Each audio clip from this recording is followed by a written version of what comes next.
मनरेगा ਦਾ ਕੁਝ ਸਮੇਂ ਪਹਿਲਾਂ ਕੁਝ ਲੋਕਾਂ ਨੇ ਮਜ਼ਾਕ ਉਡਾਇਆ ਸੀ। ਉਹੀ मनरेगा ਨੇ ਕੋਰੋਨਾ ਵਾਇਰਸ ਨੂੰ ਡਾਊਨਲੋਡ ਕਰੋ ਅਤੇ ਲੋਕਲ ਕਰੋੜਾਂ ਪਰਿਵਾਰਾਂ ਨੂੰ ਠੀਕ ਸਮੇਂ ਤੇ ਸਹਾਇਤਾ ਪ੍ਰਦਾਨ ਕਰਦੀ ਹੈ।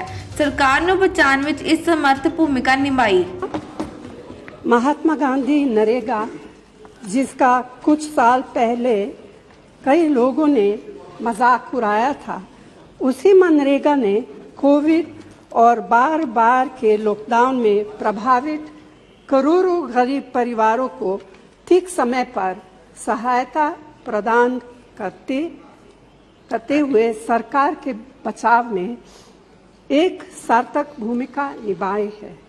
फिर भी मनरेगा के लिए आवंटित बजट में लगातार कटौती की जा रही है, जिसके कारण काम मिलने और समय पर मजदूरी के भुगतान की कानूनी गारंटी कमजोर पड़ रही है।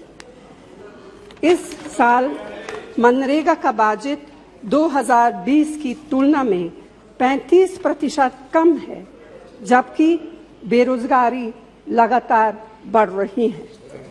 बजट में कटौती से कामगारों के भुगतान में देरी होती है, जिससे माननीय सुप्रीम कोर्ट ने फोर्स्ड लेबर माना है।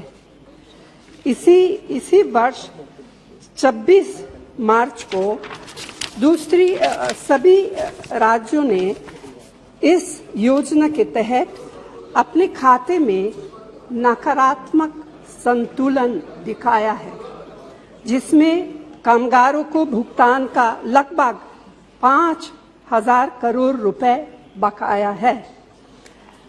चेयरपर्सन महोदया, अभी हाल में सभी राज्यों से कहा गया है कि उनके सालाना श्रम बजट को तब तक मंजूरी नहीं दी जाएगी जब तक कि वे लोकपालों की नियुक्ति और सोशल ऑडिट से संबंधित शर्तों को पूरा नहीं करेंगे।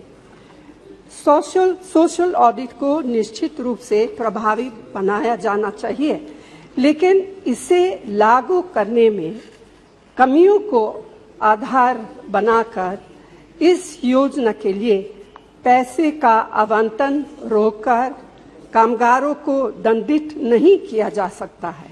यह अनुचित है और अमानवीय है। सरकार को इसमें बाधा डालने के बजाय इसका समाधान निकालना चाहिए।